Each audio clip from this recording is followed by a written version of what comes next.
जय श्री कृष्णा। आइए सुनते हैं कार्तिक मास में सुनी जाने वाली ब्राह्मण और ब्राह्मणी की यह कहानी। एक ब्राह्मण और ब्राह्मणी थे। वो 7 कोस दूर गंगा यमुना स्नान करने जाते थे।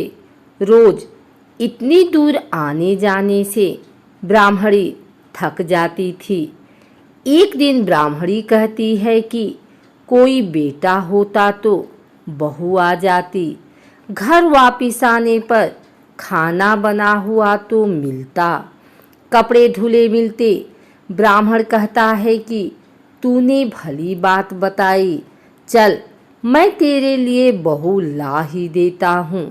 ब्राह्मण फिर बोला कि एक पोटली में थोड़ा सा आटा बांध दे, उसमें थोड़ी सी मोहर असरफी डाल दे। उसने पोटली बांध दी और ब्राह्मण पोटली लेकर चल दिया।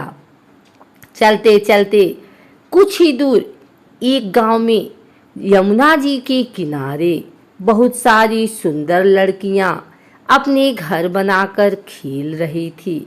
उनमें से एक लड़की बोलती है कि मैं तो अपना घर नहीं बिगाड़ूंगी, मुझे तो रहने के लिए एक घर चाहिए। उसकी बात सुन ब्राह्मण के मन पर वही लड़की छा गई और मन ही मन सोचने लगा कि बहू बनाने के लिए यही लड़की ठीक रहेगी। जब वह लड़की जाने लगी तो ब्राह्मण भी उसके पीछे चला और जब वह लड़की अपने घर पहुंचती है तब बूढ़ा ब्राह्मण बोला, बेटी कार्तिक का महीना है, मैं किसी के यहाँ खाना नहीं खाता। तुम अपनी माँ से पूछो कि मेरा आटा छानकर 4 रोटी बना देगी क्या।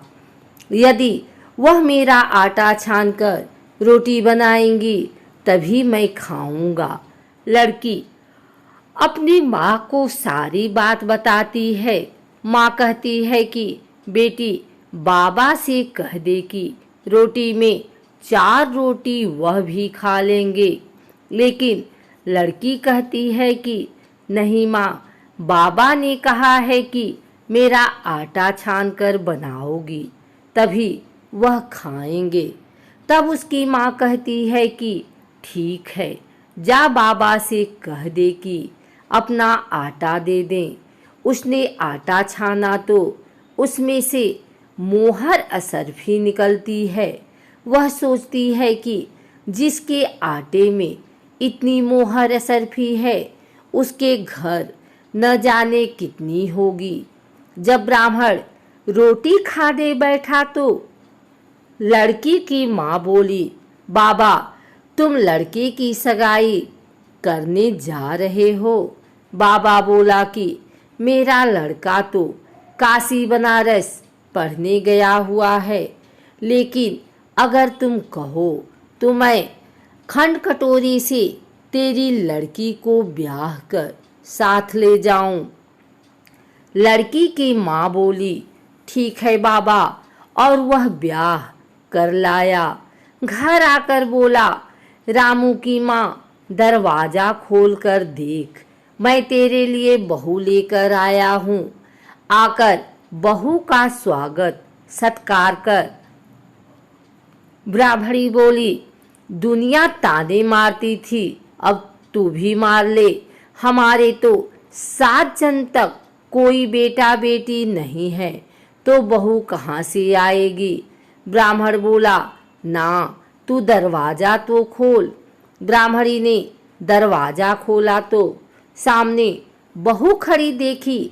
तब वह आदर सत्कार से बहू को अंदर ले गए।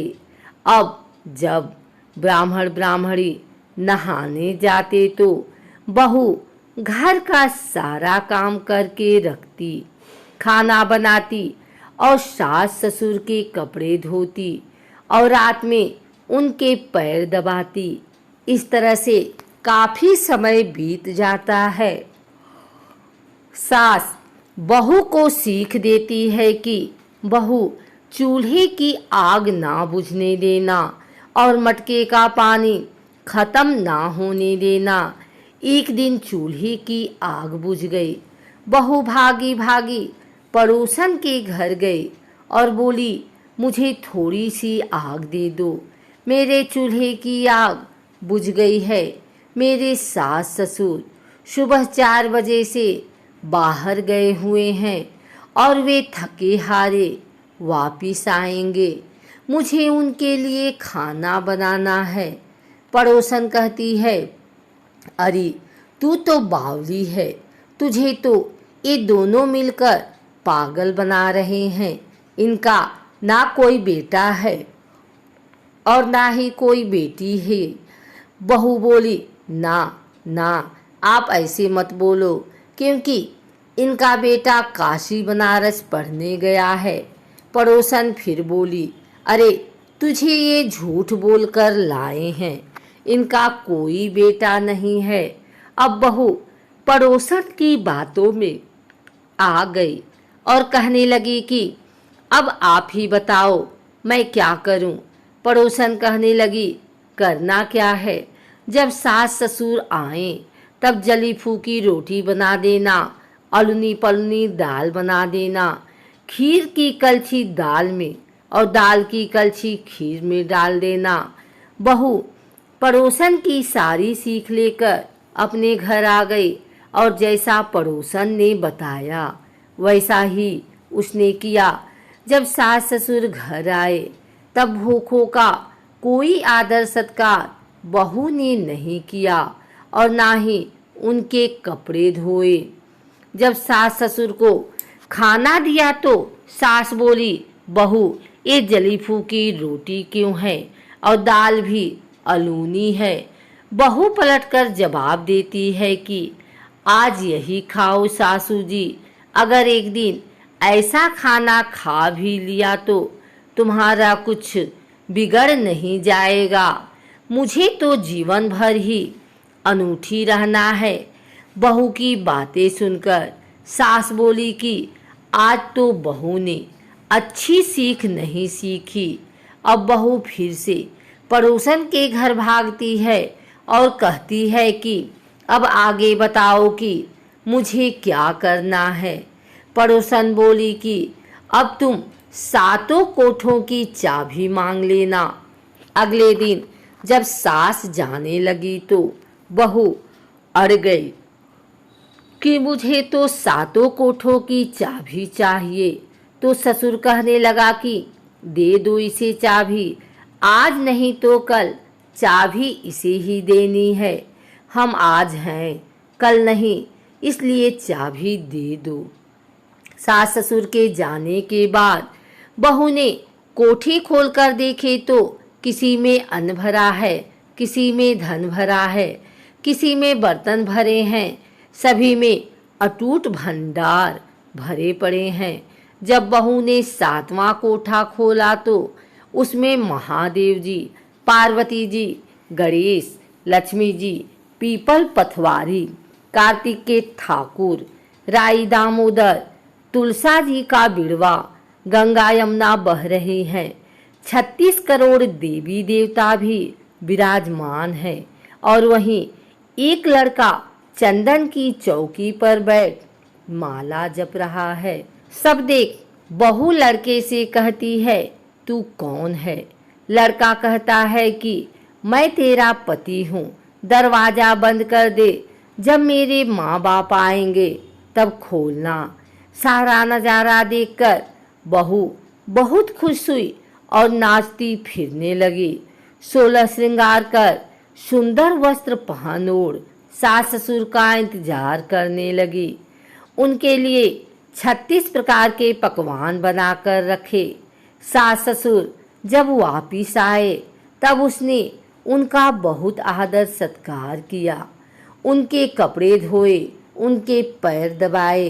बहू सास के पैर दबाते कहने लगी कि माँ जी, आप इतनी दूर 12 कोस यात्रा करके गंगा यमुना का स्नान करने जाती हैं, थक जाती हो तो तुम घर में स्नान क्यों नहीं करती हो? बहू की बात सुन सास कहने लगी कि भला गंगा यमुना भी घर में बहा करती हैं क्या? बहू बोली, हाँ माँ जी, बहती हैं। चलो मैं आपको दिखाती हूँ।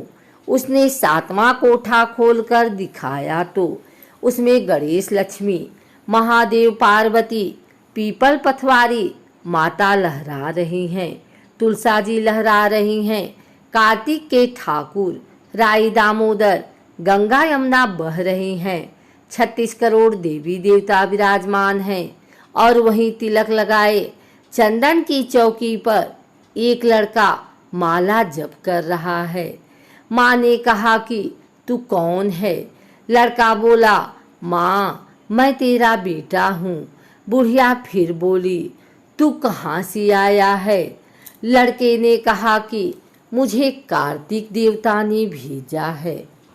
बुढ़िया कहती है कि बेटा ये दुनिया कैसे मानेगी, कैसे जानेगा मेरा घर का धनी, क्या जानेगी देवरानी जेठानी, क्या जानेंगे मेरा अगल बगल पड़ोस के, तू मेरा बेटा है।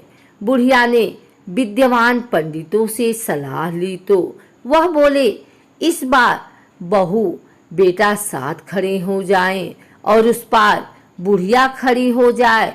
बुढ़िया ने चाम चमड़ा की अंगिया ब्लाउज पहनी हो, छाती में से दूध की धार निकले, बेटे की दाढ़ी मूछ भीगे, पवन पानी से गठजोड़ा बंधे तो जब जाने कि यह बुढ़िया का ही बेटा है, उसने ऐसा ही किया है।